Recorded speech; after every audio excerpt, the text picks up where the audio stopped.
Moin, mein Name ist Henrik und pünktlich zum Verkaufsstart von 2 neuen frei beweglichen Systemkniegelenken melden wir uns auch mit einem neuen Video hier aus dem Fior & Gentz Technologiezentrum in Lüneburg. Wir wollen diesen Verkaufsstart nutzen, um uns grundsätzlich mal mit der Thematik der frei beweglichen Versorgung auf Knieebene zu befassen. Unter anderem soll es in dem Video darum gehen, wer überhaupt frei beweglich versorgt werden kann und welche biomechanischen Funktionselemente uns hierfür zur Verfügung stehen. Viel Spaß dabei! Moin! Das NeuroVario 2 und NeuroVario Swing sind die beiden neuen frei beweglichen Gelenke, die wir euch heute vorstellen möchten.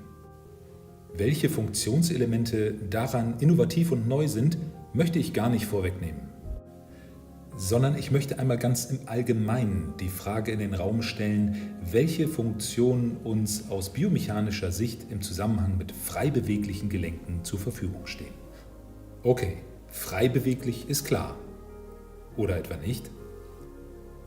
Ist ein frei bewegliches Gelenk tatsächlich uneingeschränkt beweglich? Und was kann ein frei bewegliches Gelenk überhaupt? Üblicherweise weisen frei bewegliche Kniegelenke einen Extensionsanschlag auf. Aber warum? Neben einem Extensionsanschlag bieten frei bewegliche Gelenke natürlich seitliche Gelenkführung bei Varus- und Valgus-Instabilitäten. Frei bewegliche Orthesengelenke finden häufig Anwendung in reinen Knieorthesen. Wir möchten uns heute allerdings hauptsächlich mit der Anwendung von frei beweglichen Orthesengelenken im Zusammenhang mit KAFOs beschäftigen. Und da zum Thema seitlicher Gelenkführung nicht viel mehr zu sagen ist, schauen wir uns einmal die Grundfunktion eines Extensionsanschlages an. Also, was kann er? Der statische Extensionsanschlag limitiert die maximale Knieextension auf einen festgelegten Winkel. Biomechanisch bedeutet das: Bei einem gesunden Menschen wird die Knieflexion und Extension muskulär kontrolliert. Ist die Muskelfunktion eingeschränkt, kann es zu einer Überlastung des anatomischen Bandapparates im Knie kommen.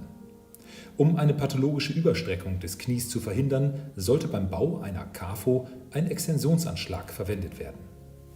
Aus funktioneller Sicht ist für die meisten Gangphasen ein Extensionsanschlag mit einer Knieflexion von 5 Grad optimal.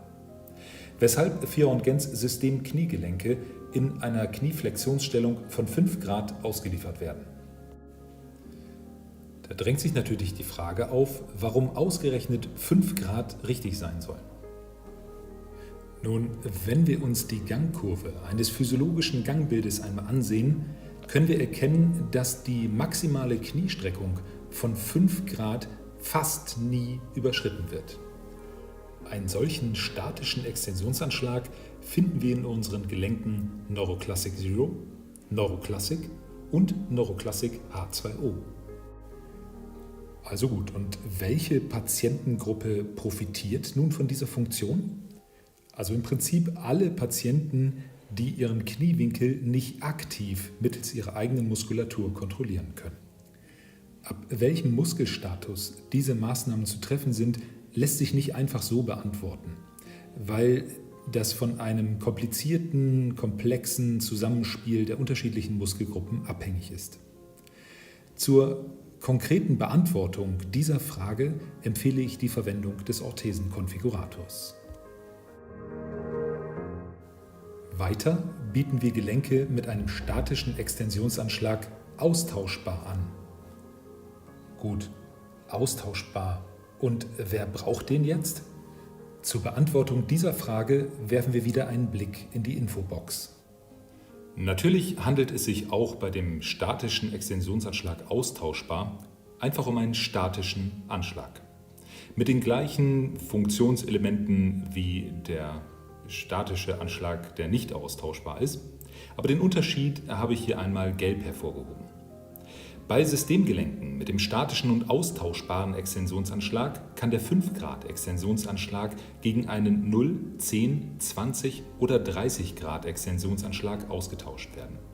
Das kann bei gewissen pathologischen Gangbildern sinnvoll sein. Also sollte es aufgrund eines pathologisch veränderten Kniewinkels sinnvoll sein, im Nachhinein den Kniewinkel verändern zu können, empfehle ich euch die Verwendung eines Gelenkes mit statischem Extensionsanschlag austauschbar, wie dem NeuroVario Zero, NeuroVario oder das NeuroActive. Kommen wir nun also zur nächsten Variante eines veränderbaren Extensionsanschlages, nämlich dem statischen Extensionsanschlag einstellbar. Auch hier schauen wir uns einmal die Idee hinter dieser Variante des statischen Extensionsanschlages in der Infobox an. Bei Systemkniegelenken mit einstellbarem Extensionsanschlag kann die voreingestellte Knieflexionsstellung von 5 Grad stufenlos auf einen Knieflexionswinkel zwischen 0 und 20 Grad verändert werden. Dies kann bei gewissen pathologischen Gangbildern sinnvoll sein. Insbesondere, wenn das Systemkniegelenk mit einem Systemknöchelgelenk kombiniert wird, das über einen stufenlos einstellbaren Dorsalanschlag verfügt, ist es sinnvoll, einen stufenlos einstellbaren Extensionsanschlag auf Knieebene zu nutzen. So kann der gesamte Orthesenaufbau schnell und einfach eingestellt und der Knieflexionswinkel optimal an die korrekte Tibia-Vorneigung angepasst werden. Und weil Bilder bekanntermaßen mehr sagen als 1000 Worte, schauen wir uns zu dieser interessanten Variante eines statischen Extensionsanschlages diese Animation an.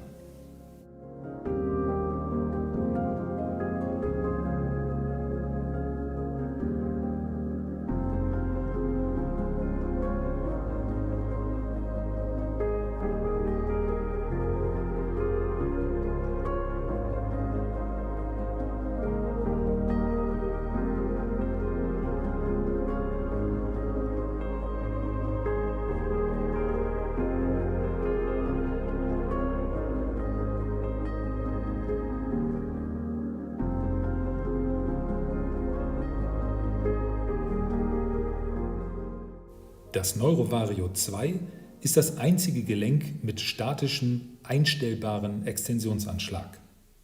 Es weist allerdings eine Plug-and-Go-Modularität auf und erlaubt einen Umbau zum NeuroVario Swing Kniegelenk. Bleibt mir also noch, euch den dynamischen Extensionsanschlag einstellbar vorzustellen. Beim Gehen ermöglicht der dynamische Extensionsanschlag eine vollständige Kniestreckung, die für viele Patienten zwischen Mid-Stance und Terminal Stance physiologisch ist. Die Übertragung der Anschlagsstöße auf das Patientenbein wird durch den dynamischen Extensionsanschlag gedämpft.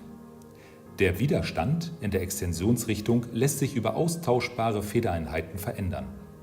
Je nach gewählter Federeinheit liegt die maximale Bewegungsfreiheit des Federweges zwischen 3 und 9 Grad. Die Bewegungsfreiheit des Federweges vom dynamischen Extensionsanschlag lässt sich über die Bewegungslimitierungsschraube stufenlos bis 0 Grad begrenzen. Nicht nur im Gehen, sondern auch im Stehen sorgt dieser Extensionsanschlag für Dynamik beim Patienten. So kann der Patient das Knie im Stand gegen den Widerstand der Federeinheit in eine leichte Überstreckung drücken. Diese zusätzliche Bewegungsfreiheit garantiert höchstmöglichen Tragekomfort und Standsicherheit. Und auch bei dieser interessanten und innovativen Variante eines Extensionsanschlages gilt der Grundsatz, Bilder sagen mehr als 1000 Worte. Darum sollten wir uns auch zum dynamischen verstellbaren Extensionsanschlag diese Animation anschauen. Viel Spaß!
Das Neurovario Swing ist also das Gelenk mit dem dynamischen Extensionsanschlag einstellbar und in Bezug auf die Plug-and-Go-Modularität das Gegenstück zum Neurovario 2.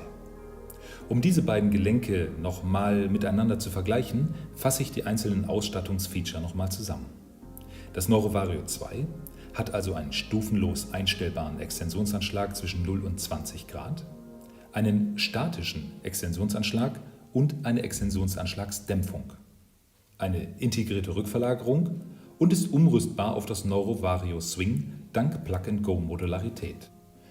Das Neurovario Swing hat ebenfalls einen stufenlos einstellbaren Extensionsanschlag zwischen 0 und 20 Grad. Allerdings auch einen dynamischen Extensionsanschlag mit veränderbarem Widerstand dank austauschbarer Federeinheiten. Die Bewegungsfreiheit des Federweges ist dabei einstellbar über die Bewegungslimitierungsschraube. Es hat ebenfalls eine Extensionsanschlagsdämpfung, eine integrierte Rückverlagerung und ist umrüstbar auf das Neurovario 2. Ja, ich gebe es zu. Es ist schon ziemlich viel Information und ziemlich viel Theorie für im ersten Moment einfach anmutende, frei bewegliche Gelenke. Aber lass uns noch einmal die Gangkurve unter der physiologischen Schrittabwicklung anschauen. Ihr seht eine gestrichelte Linie oberhalb und eine gestrichelte Linie unterhalb der Mittellinie. Alles zwischen diesen beiden gestrichelten Linien ist als physiologisch zu bezeichnen. Und eben diese Einstellbarkeit der Gelenke hilft uns dabei, dieser individuellen Streuung, die hier deutlich zu erkennen ist, Rechnung zu tragen und dem individuellen Gangbild eines jeden einzelnen zu versorgenden Patienten gerecht zu werden und haben somit die Chance, noch dichter an ein physiologisches und damit kraftsparendes und gesundes Gangbild für den Patienten zu kommen. Der dynamische Extensionsanschlag des Neurovario Swing Kniegelenkes erlaubt uns dabei, dem Patienten nicht nur die Vorzüge eines Extensionsanschlages zur Verfügung zu stellen, sondern gleichzeitig ein absolut physiologisches Gangbild zu realisieren. Damit sind wir auch schon wieder am Ende des Videos. Ich hoffe, wir konnten euch ein wenig näher bringen, wie wir die Thematik der frei beweglichen Versorgung auf Knieebene handeln. Ich würde mich freuen, wenn ihr beim nächsten Video wieder einschalten würdet. Tschüss, bis zum nächsten Mal.